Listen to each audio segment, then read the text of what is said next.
도널드 트럼프 대통령이 온라인으로 언론을 통해서 실시간으로 정말 추잡하게 치고받았습니다. 그 말 말고는 정확한 말이 어떻게 대통령이 그렇게까지 해야 되나? 정말 저는 도파민이 터지는 이제 그런 두 사람의 싸움을 그것도 이제 미국에서는 세상에서 가장 강력한 두 사람이라고 이제 표현을 하고 있는데 세계에서 가장 돈이 많은 사람과 세계에서 가장 강력한 힘을 가진 사람 두 사람이 온라인 생중계 라이브로 싸웠다. 진짜 다시 없을 그런 경험이었던 것 같은데 이제 사실 발단은 이제 바로 그 트럼프 대통령의 One Big Beautiful Bill이라고 하는 이제 그 트럼프 대통령의 감세와 뭐 국방 예산과 뭐 이 부채 한도와 모든 것을 하나에 담은 이 패키지 법안이죠. 이제 그것에 대해서 이제 일론 머스크가 안 그래도 이제 이것이 나의 도지 재정 적자를 줄이기 위한 이 도지의 노력을 훼손시키는 법안이다 라면서 약간 시동을 걸고 있다가 이제 도지 활동을 공식적으로 끝내자마자 이제 이 법안은 더 이상 나는 못 참겠다. 쓰레기다. 라고 이야기를 하면서 거기에 굉장히 많은 이권이 지금 들어가 있고 거기에서 이 재정 적자를 훨씬 더 늘려서 결국 미국을 침몰시킬 것이다 라고 하면서 이 법안을 어떻게든 막자라고 하는 그런 운동을 펼치고 있었죠. 그러면서 이제 어제 트럼프 대통령이 결국 참다 못해 일론이 상당히 실망했다. 걔는 다 알고 있는데 결국 이 전기차에 대한 뭐 그런 지원금이 빠져서 저러는 것이다라고 이제 이야기를 했죠. 그 법안이 이제 진행이 되는 게 하원에서 5월 22일인가요? 통과가 되고 나서 이제 상원에 가가지고 계속 논의가 이어지고 있는데 이 바뀐 법안에 대해서 일론 머스크가 자기는 모르는 게 들어가서 화가 났다 이런 얘기도 지금 있는 것 같아요. 근데 사실 그게 그러니까 결국 바뀐 게 들어갔다기보다는 이제 그 법안 누구나 보실 수 있는데요. 1000페이지가 넘습니다. 근데 그게 이제 밤에 계속 밤새면서 이것저것 의원들끼리 바꾸고 뭐 서로 네 지역구에 있는 거, 내 지역구에 있는 거 서로 오케이 하자 하면서 이제 넣은 것들이 많이 있는 거죠. 일론 머스크는 그거를 이제 포크 배럴이라고 이야기를 하는데 그러니까 이제 서로 고기 챙겨줬다. 뭐 이제 이런 표현입니다. 근데 일론 머스크가 어떻게 보면은 순진한 걸 수도 있다는 생각이 들어요. 정치라는 게 뭔지, 이 예산이 만들어지는 과정이 맞아요. 어떤 건지에 대해서 아주 자세히는 몰랐던 것 같아요. 이게 독재국가가 아닌 이상 어떤 행정부에서 법안을 만들었다 하더라도 의원 간의 이런 예산이나 이런 문제가 가지고 굉장히 서로 주고받고 그게 정치잖아요. 플러스 마이너스하고 나 이거 양보할게 너 이거 우리 지역구에 있는 거 줘. 이런 과정을 거치게 되고 뭐 우리나라 국회만 봐도 연말에 보면은 예산에 뭐 쪽지 예산부터 시작해가지고 그런 게 굉장히 활발히 이루어지는데 그걸 비판하는 사람도 있지만 어떻게 보면 그게 정치라는 거고 협상이라는 건데 일론 머스크는 그런 과정이 있을 수 있고 그로 인해 훼손이 될 수 있다는 거에 대해서 이 정도일 줄은 몰랐을 수도 있고 혹은 알았다 하더라도 어쨌든 기분은 나쁜 거고 거기에 대해서 자기 표현을 뭐 아주 뭐 적극적으로 눈치 보지 않고 하는 사람이고 뭐 도널드 트럼프도 마찬가지고 그게 맞는 것 같아요. 이 정도일 줄은 몰랐다가 맞는 것 같아요. 이제 이 과거 이제 X에 이제 과거 트위터에 이제 이 트럼프가 써놓은 수많은 십몇 년 된 막 몇 년 된 것들을 막 이제 다 발굴해가지고 이제 뭐 지금 이렇게 뭐 서로 이권 챙기고 막 재정을 너무 많이 쓰고 막 하는 그런 트럼프 대통령의 말들을 다 막 발굴해가지고 이때 사람은 어디 갔냐 지금은 대역이냐 막 이제 그런 이야기를 하고 있는데 뭐 어쨌든 이제 그런 상황인 거죠. 근데 사실은 그러고 나서 이제 일론 머스크가 뭐 나는 전기차 그거 뭐 놔두든지 말든지 관심 없다. 지금 그러면서 이제 서로 내가 아니었으면 내가 그렇게 돈을 쏟아붓지 않았으면 너 대선에서 이기지도 못했을 사람이 저렇게 배은망덕하다라고 이제 영린을 건드렸어요. 감히 미국 대통령에게 이 배은망덕한이라고 말을 남겨버린 거죠. 그러고 나서. 근데 한편으로 전 그게 지금 논란은 아직 현재 진행 중이고 아직 더 해주실 얘기도 있겠지만 그동안에 뭐 트럼프 국무회의만 봐도 다들 아첨하느라 정신이 없잖아요. 그러니까요. 대통령님이 내놓은 이 예산안 이렇게 해서 불법 이민자가 줄었습니다. 거기에 대해서 올바른 소리 한 명도 안 하다가 딱 끝나고 나서 일론 머스크가 시원하게 사실 두드려주는 측면들이 있거든요. 그래서 트럼프도 요게 아닌 여론이 요만큼이구나 하고 이 법안에 대해서 뭔가는 아예 확실하게 감세가 아니라 재정 적자를 줄이는 방향으로 가게끔 유도는 할 것 같긴 한데 약간 그건 지금 아직 뭐 이 현재 논의 사항에서 완전 밀려난 부분인 것 같긴 해요. 근데 사실 이제 어제 그렇게 엄청난 이거를 주고받고 나서 트럼프 대통령은 아직 이 머스크에 대해서 꽁기한 감정이 남아있기는 하지만 약간 어제 또 상원과 이제 아직 그 법안이 확정이 된 게 아닙니다. 이제 상원까지 가서 또 상원에서 수정을 하고 또 하원에 와서 다시 한번 해가지고 이제 그렇게 트럼프 대통령이 책상에 가게 되는데 이제 상원에서 통과를 시켜야 되는 거죠. 근데 상원은 훨씬 더 이제 매파들이 많다 보니까 이거를 내가 더 줄이겠다라고 이제 드릉드릉 하고 있는데 어제 트럼프 대통령이 이제 상원과 만나서 이 재정 지출을 좀 줄이기 위해서 이 주 지방세 공제 한도를 현재 $10,000에서 $40,000까지 4배로 높이는 이제 그만큼 연방 정부의 세수는 줄어들게 되죠. 근데 그렇죠. 그거를 이제 좀 축소할 수 있도록 이제 상원한테 그렇게 해도 된다라고 이제 어제 얘기를 했다는 거예요. 그런 걸 보면은 아까 말씀하신 것처럼 어쩌면은 뭐 일론 머스크의 그런 말 때문인지 모르겠지만 어쨌든 재정 적자에 대한 우려가 이렇게 크고 이런 여론도 상당히 있다는 것을 이제까지 이 각하 짱입니다라는 말에 둘러싸여 있었던 트럼프에게 약간 좀 된 건 아닐까? 뭐 이런 생각도 들기는 합니다. 이제 트럼프하고 일론 머스크의 싸움이 좀 이렇게 잦아드는 분위기잖아요. 어제 뭐 그렇게 난리를 치고.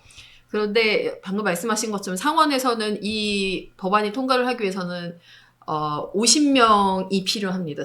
딱 50명이 필요한데 상원에 있는 공화당은 53명이고 그런데 공화당도 그 안에 재정 보수주의자들이 있어요. 근데 그 중에 이제 4명이 여기에 반대하고 나선 상황이었어요. 그런데 그러면 이제 이 법안이 통과하기가 굉장히 어려운 상황인데 이 와중에 머스크가 재정 지출과 이런 감세안 등에 대해서 법안에 대해서 반대를 하고 나서니 트럼프로서는 굉장히 이제 위축이 될 수 있는 거죠. 왜냐면은 그 의원들도 상원 의원들도 머스크의 여론몰이에 밀리면은 그리고 그 지역구에 있는 사람들이 뭐 여기에 대해서 뭐 반발을 한다든지 자신의 어떤 정치적인 가치가 훼손이 되면 거기에 반대를 할 수밖에 없거든요. 그러니까 그런 시기가 겹쳐진 것 같아요. 만일에 이런 상원 통과 이 법안의 시기가 딱 겹치지 않았다면은 뭐 서로 이렇게 주고받다가 뭐 끝까지 갈 수도 있겠지만 어쨌든 트럼프 입장에서는 통과를 시켜야 하고 주변에서는 말려야 했겠죠. 어쨌든 지금 중요한 거는 이 법안을 통과를 시켜야 된다. 그러니까 머스크에 대해서 달래야 한다라고 아마 그런 전략적인 게 있지 않았을까 싶기도 하고 그다음에 뭐 머스크가 그 우주선 사업을 철수를 하겠다고 얘기를 했잖아요. 물론 그것도 작용을 했을 것 같기는 한데 저의 의견으로는 가장 중요한 거는 그 법안에 대해서 법안의 통과가 지금 중요하다. 그리고 지금 트럼프가 그래도 힘 있을 때 통과를 시켜야지 힘 빠지면 뭐 어떻게 통과를 시키겠어요. 그렇죠. 일단 미국 정부로서는 이 엑스데이트 그러니까 진짜로 미국 정부가 지금 이미 부채 한도에 도달은 이미 했죠. 그리고 네네. 이제 돈을 빌리지를 못하고 현재 있는 마통을 계속해서 이제 소진하고 있는 그런 상황인데 그게 소진이 되는 시점이 이제 8월 중순으로 지금 예상이 되죠. 트럼프 대통령은 지금 이 부채 한도 상향까지 이 원빅 뷰티풀 빌 안에 들어가 있기 때문에 이거를 7월 4일까지 내 책상에 갖다 놔라라고 하고 있지만 지금 7월 4일까지 지금 이 난리를 치고 있는 이 법안이 상원 갔다가 하원 갔다가 이거를 한 달 안에 다 할 수 있다라고는 사실 누구도 생각을 못 하고 있기 때문에 지금 아마도 그 엑스데이트 즉 이 한도가 바닥나는 재무부의 이 TGA 잔고가 바닥나는 것으로 예상되는 8월 중순까지 계속 이렇게 싸우다가 그때 가서 어쩔 수 없이 야 우리 이러다가 진짜 정부 디폴트 나면 어떡해 하면서 어떻게든 할 것이다 라고 지금 생각이 되고 있죠. 근데 사실은 그때까지도 정말 매번 이렇게 항상 부채 한도를 이슈를 가지고 매번 이렇게 드라마를 써왔기는 했기 때문에 이번에도 뭐 드라마가 조금 더 일론 머스크라는 존재가 진짜 들어오면서 조금 더 커진 것일 수도 있겠다. 결국은 넷플릭스보다 해결이 재밌는 되겠다. 드라마가 지금 그렇죠. 펼쳐지고 있죠. 네. 진짜. 이 법안이 지금 부채 한도 증액이랑 감세안이 합쳐져 있잖아요.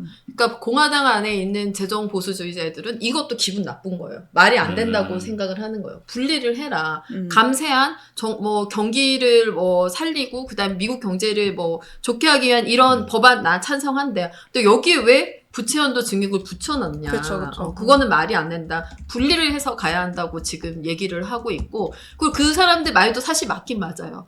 부채연도 증액은 뭐 몇 조 달러 뭐 이렇게 해 놓으면은 우리는 그걸 반드시 채울 거다. 그걸 여유 공간으로 두지 않고 반드시 그거를 그만큼 빚을 내고 그만큼 채울 거다. 그래서 이거는 증액이 말이 안 된다. 분리를 해라. 이게 재정보수주의자들 그 4명의 특히 그 중에 한 분이 계신데 켄터키주 아마 랜폴. 예, 랜폴, 예. 맞아요. 의견인 것 같아요. 그렇기 때문에 랜폴. 그것도 말이 돼요. 보면은 설득은 되고 있어요. 근데 사실은 저는 뭐 제가 미국인도 아니고 뭐 어떻게 뭐 물론 미국 경제에 전 세계가 영향을 받으니까 우리가 이렇게 보고 있는 거지만 사실은 그냥 제3자 입장에서 봤을 때에는 그렇게 재정 매파 우리의 미국의 미래를 위해서 이제 돈을 줄여야 된다라고 하는 사람들도 결국은 자기 표 때문에 메디케이드나 메디케어 같은 뭐 물론 이 뭐 복지 예산을 줄이는 게 정치인한테는 가장 힘든 일이고 뭐 그것이 쉽다라고 말하는 건 절대 아니지만 진짜로 그렇게 무슨 엄청난 이 국가의 미래를 위해서 생각을 하는 거면은 뭐 그런 정치적으로 인기 없는 이야기도 해야 되는데 사실 그거는 그 누구도 지금 재정 그렇죠. 매파라고 하는 사람들도 메디케이드는 건드리면 안 된다라고 이야기를 하고 있잖아요.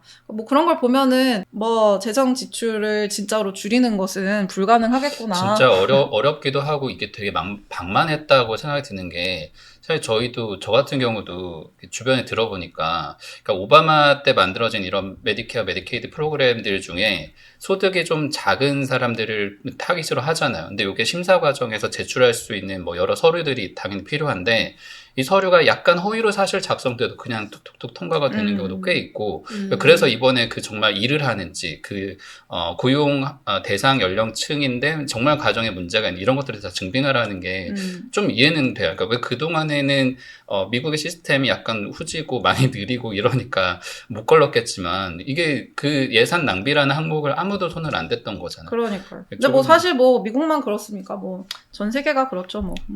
그리고 뭐 그 의원들도 그걸 지렛대 삼아서 자기가 원하는 바를 이루기 위한 어떤 정치적 협상에 그럴 수도 있죠. 근데 이거는 어쨌든 저희의 짐작과 네.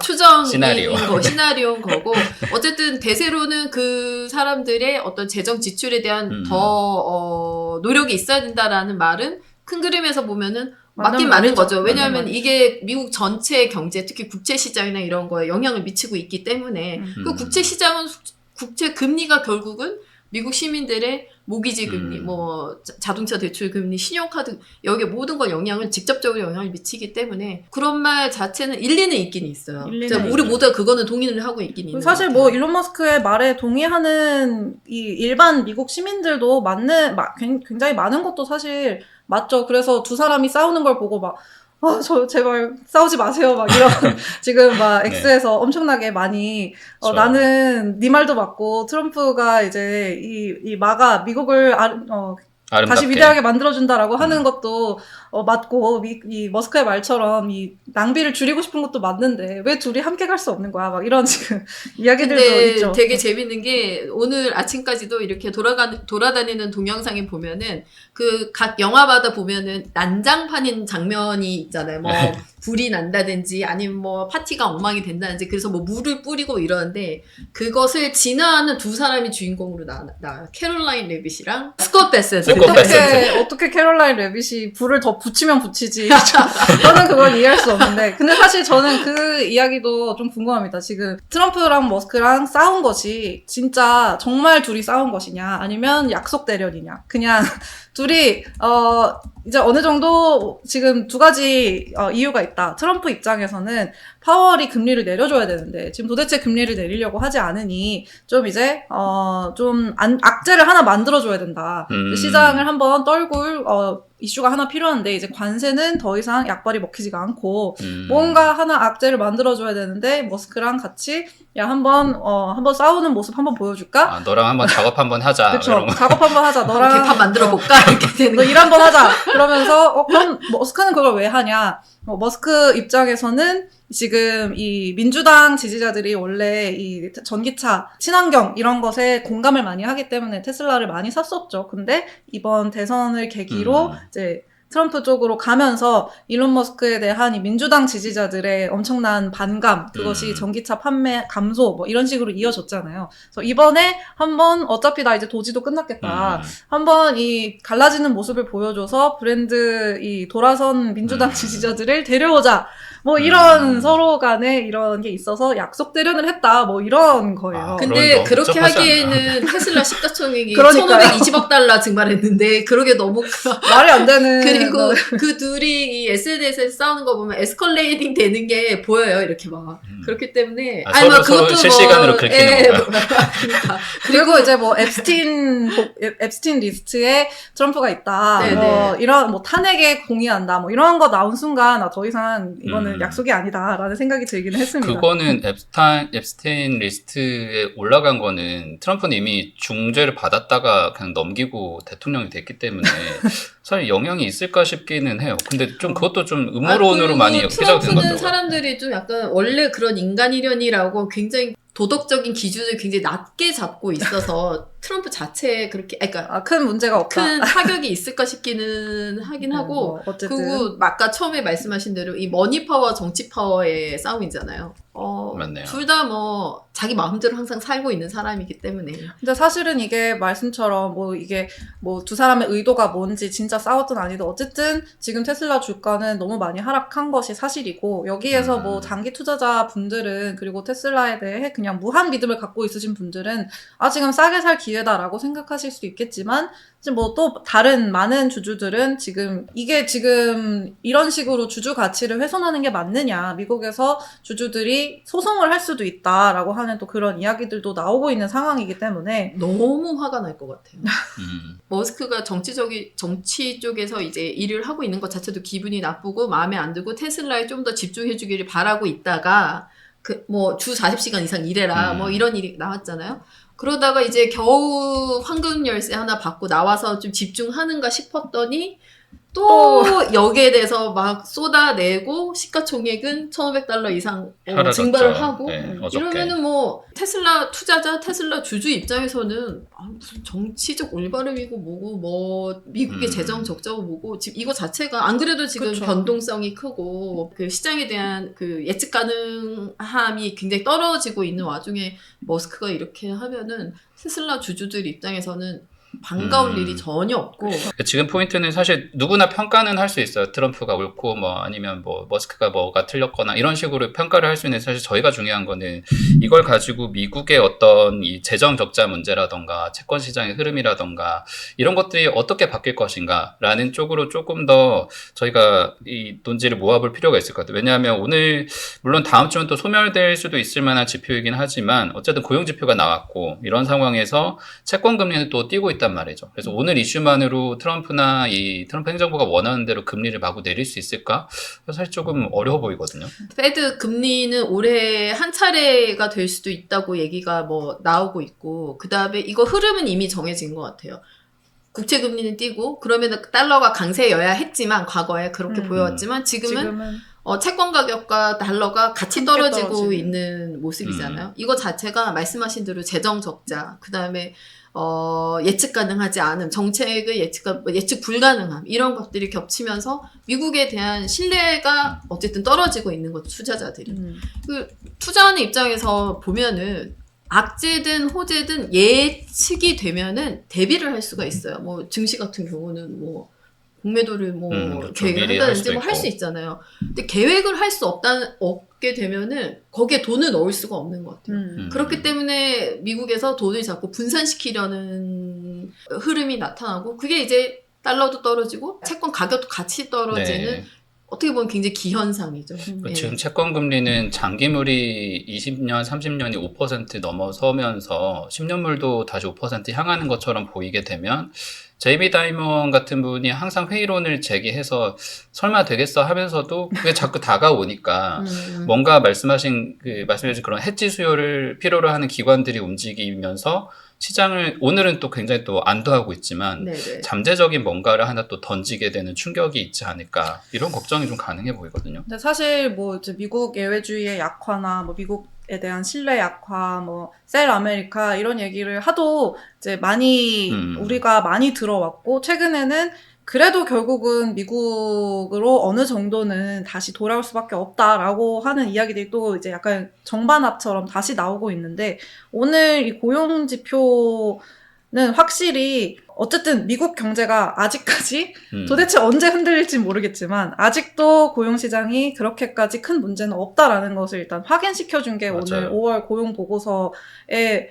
이 결말이고, 그것으로 인해서 사실 이제까지 이 고용보고서가 나오기 전에 약간 이 침체에 대한 우려가 살짝 다시 고개를 들기 시작했을 때 채권금리가 내려가고 있었잖아요. 즉 국채 가격이 약간 다시 상승하고 있었거든요. 거기서 봤을 때에는 뭐 물론 침체에 대한 우려가 그만큼 예전 같았으면 훨씬 더 많이 떨어졌겠죠. 뭐 10년물이 4% 밑으로까지 사실은 떨어졌겠죠. 지금 4%대가 좀처럼 깨지지 않고 있는 것 자체가 말씀하신 미국에 대한 신뢰 약화 때문이겠지만 어쨌든 그런 침체에 대한, 특히 미국뿐만이 아니라 전 세계적인 경기 침체에 대한, 경기 둔화에 대한 우려가 있을 때 결국 채권 금리가 내려간다라고 하는 거는 그래도 아직까지는 미국채를 안 살 수는 없다라고 하는 수요들이 남아있다는 것을 좀 봤던 것 같아요. 근데 이제 다시 경제 아니네, 나쁘지 않네, 아직까진 괜찮네 하니까 지금 다시 나 방금 자기가 말해놓고 내 말이 아니네 이렇게 말하는 줄 알았어.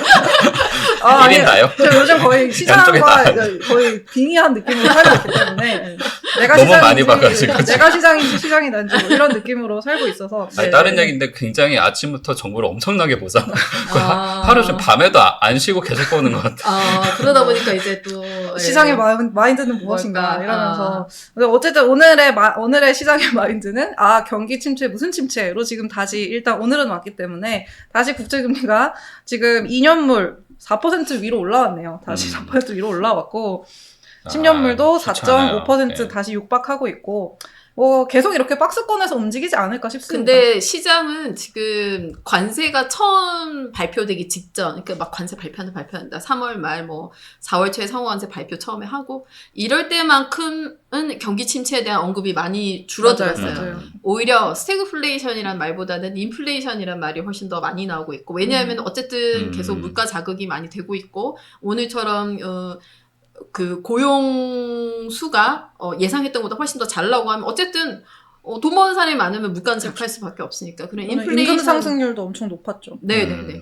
그래서 그런 인플레이션에 대한 자극, 그 다음에 미국 신뢰에 대한 자극, 그 다음에 채권 투자에 대한 문제, 증시 투자에 대한 이 문제로 조금 좁혀지고 있는 것 같고, 미국의 경기 침체는 약간, 다시 뭐 이런 가능성이 고개를 들 수는 있지만, 지금은 그에 대한 언급 자체가 시장에서는 관심이 많이 사그라든 것 같아요. 네. 확실히 이제 금리가 그냥 이 박스권에 갇히는 것 같아요. 네. 밑으로는 내려갈 수 없는 이유, 말씀하신 너무 많은 요인들, 그냥 추세적으로 인플레이션이 눌리지 않고 있다는 점, 그리고 뭐 미국 국채에 대한 수요가 뭐 약화되고 있으니 뭐 가격이 예전처럼 그렇게 오르기 힘들다, 그렇다면 금리가 그렇게까지 내려가기 힘들다 하는 것이 이제 하방 지지 요인이 되는 것이고, 그렇다고 그렇게까지 또 위로 올라가기도 힘들다. 왜냐? 이제 트럼프 정부가 그것을 원치 않으니까.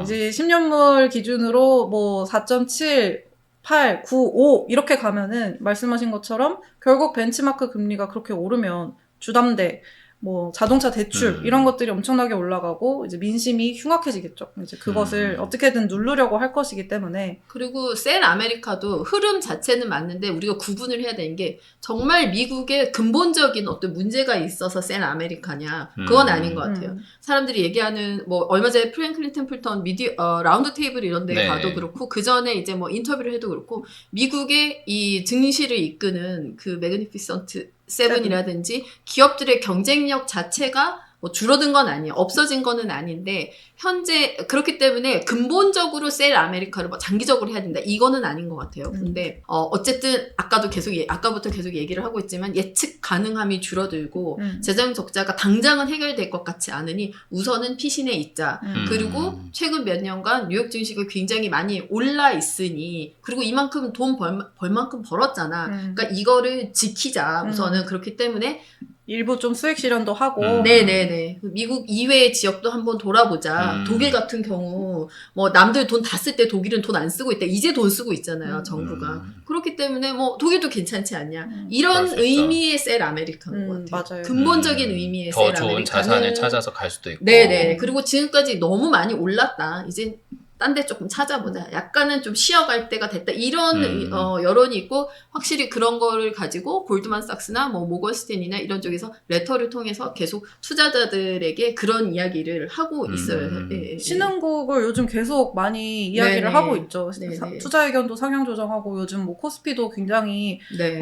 많이 분위기가 굉장히 좋고 보면은 제가 최근에 인터뷰한 분은 이제 비모의 수석 이코노미스트신데 이제까지 몇 년 동안 미국 증시가 그렇게 혼자서 잘 나가는 동안 굉장히 이 글로벌 투자자들은 미국 증시가 잘 나가니까 사긴 샀는데 굉장히 이러면서 샀다는 거예요. 질투하면서도 여기가 사는 거 인정해야 최고니까 되니까. 사긴 사야 되는데 진짜 왜 여기밖에 없는 거야 이러면서 이제 샀는데 그렇죠. 선택지가 없고 선택지가 어쩔 수 없이 없으니까. 사야 되면은 그 투자자 입장에서는 뭐 그게 기분 좋을 수는 없죠. 그냥 심리적인 것만 봤을 때는. 그리고 또 네네. 어쨌든 뭐 이제 유럽 입장에서는 뭐 그럴 만한 기업들이 있는지 잘 모르겠지만 우리도 좀 이런 기업들이 좀 나와가지고 유럽 증시도 우리도 좀 사자 이런 분위기가 있었고 뭐 코스피도 마찬가지고 다 그렇죠. 근데 이제 이런 상황이 왔으니 얼마나 그들이 지금 신났겠느냐. 그러니까 자꾸 셀 아메리카 뭐 이러는 건데 뭐 어쨌든 미국의 펀더멘털 자체는 아직까지 유지가 되고 있기 때문에 뭐 좀 비중을 다각화한다는 것이지 뭐 무슨 미국이 망한다는 건 절대 아니다 뭐 지금 이런 이야기를 하고 있고 사실 뭐 맞는 말인 것 같아요. 누가 뭐 미국 아직까지는 뭐 엔비디아를 비롯해서 뭐 미국의 이런 뭐 혁신적인 뭐 역량이라거나 뭐 기업 지배 구조라거나 뭐 여러 가지로 사실 아직 미국을 따라잡기가 어려운 측면이 많이 있는 것도 사실이죠. 증시가 고꾸라지진 않을 거예요. 예전만큼 작년 뭐 23% 이상 이렇게 성장하지는 않을 거다. 거기에 대한 기대를 버리라는 거지. 증시가 뭐 다시 뭐 떨어진다고 이러진 않을 거고. 그리고 이제 관세 정책, 뭐 트럼프 대통령이 이것 때문에 좀 약이 올라하는 것 같긴 하지만 관세 정책에 대해서 이제 시장도 학습이 다시 한번 돼서 트럼프가 이거 맞아요. 절대 협상은 없다고 하지만 갑자기 뭐 상호관세 유예해버리고 중국을 뭐 때려잡겠다고 하는데 갑자기 뭐 스위스에서 서로 뭐 합의해버리고 그리고 중국에서 또 공격하겠다고 하는데 갑자기 시진핑이랑 전화해보고 서로 뭐 초대하고 막 하버드에 대한 중국이 뭐 유학생들 제안한다 해놓고서는 다시 풀어버리고 환영합니다. 이제 시장도 거기에 대해서 적응을 해서 관세는 증시에 이제는 크게 영향을 안 미치는 것 같아요. 왜냐하면 그 와중에 이제 상관세 때는 시장에 굉장히 영향을 미쳤지만 그 이후에 여러 가지 변화가 있을 때 시장은 생각보다 굉장히 비교적 차분한 모습을 보였어요. 그렇기 때문에 관세에 대한 변수는 이미 시장이 안고 가고 있는 것 같고 이제 뭐 그냥 뭐 그래 뭐 또 한번 해봐 뭐 약간 이런 실현되기 힘들 거다 지금. 네. 근데 이제 재정 적자는 트럼프의 말로 왔다 갔다 할 수 있는 게 아니잖아요. 그렇기 때문에 재정 적자나 이런 문제에 대해서는 근본적으로 조금 깊은 또 고민을 가지고 증시에서 가져가야 되는 정말 정리를 깔끔하게 해주신 게 확실히 이제는 그러니까 저도 아침에 이 고용 관련한 지표들 정리를 쭉 하다 보니까 JP모건에서도 얘기한 게 이 헤드라인 기준으로 말씀해주신 그런 관세 뉴스가 나와도 시장의 민감도가 약해지고 있다라는 게 마이클 페롤리의 진단이었어요. 정확하게 그것도 말씀해주신 것 같고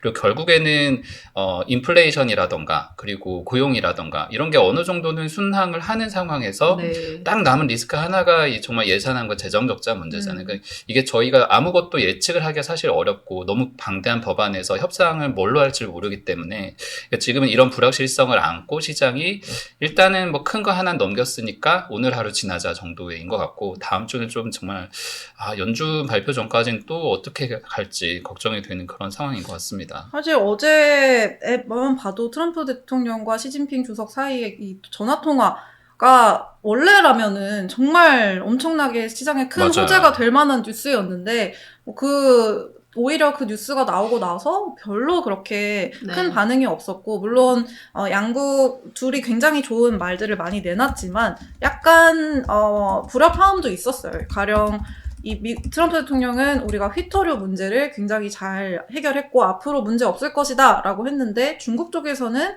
휘토류에 대해서 구체적인 발언을 전혀 하지 않았고요. 또 이 유학생 문제도 약간 중국 쪽에서는 트럼프 대통령이 환영한다고 했다라고 했는데 뭐 백악관에서는 구체적으로 얘기하지 않았고 또 이제 또 두 국가 사이에 굉장히 이제 영린 중에 하나인 대만 문제에 대해서도 이 중국 쪽에서는 이 시진핑이 대만 문제에 대해 미국이 굉장히 신중하게 접근하길 바란다라고 말했고 미국 쪽에서는 이 한국과 정책을 지지한다라고 말을 했다라고 했는데 만약 진짜 그랬으면은 또 굉장히 중요한 문제인데 미국 쪽에서는 전혀 그런 말을 하지 않았거든요. 왜냐면은 아마 통화를 했을 때는 서로 그렇게 얘기했을 거예요. 그런데 자기한테 불리한 서로 나의 얘기를 하지 않는 거죠. 정치적인 지지율을 떨어뜨릴 수 있는 거는 굳이 여기에 발표하지 않는 거죠. 근데 또 나의 반대 입장에서는 너네는 불리하지만 나는 필요한 거야. 대만에 대한 얘기 내가 했어. 중국에 얘기를 해야 되거든요. 중국 국민들한테. 그러니까 아마 이것도 짐작이지만 그런 정치적인 이슈가 여태까지 어떻게 흘러왔냐를 보면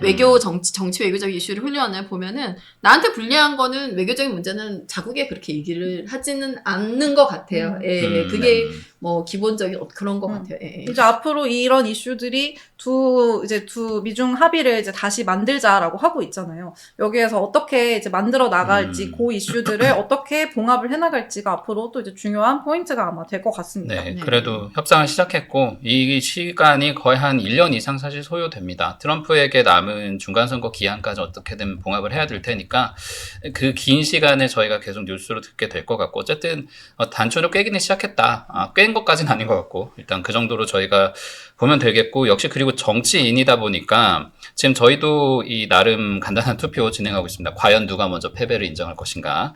지금 근데 많이 머스크가 인정한 거 아닌가요? 머스크는 그렇게 해야 되나요? 네, 머스크는 지금 알았어 나 좀 진정할게 하고 이 빌 에크먼이 제발 두 사람이 좀 화해해라 그랬더니 맞는 말이야 그랬는데 지금 트럼프는 머스크는 나와 통화하고 싶어 하지만 나는 아직 대화해야 할 준비가 안 됐어. 뭐 이런 이야기를 하고 다 못 있으니 풀었어요. 아직 많이 쌓였어. 머스크는 뭐 법안이 역겹고부터 시작해서 하고 싶은 말 다 했는데 트럼프는 지금 자기 성격대로 못했어. 왜냐하면 주변에 너무 말리니까 성격대로 못했어 지금. 너무 안타까 어르신 너무 고생 많으시네. 그래 그렇게 생각할 수 있죠.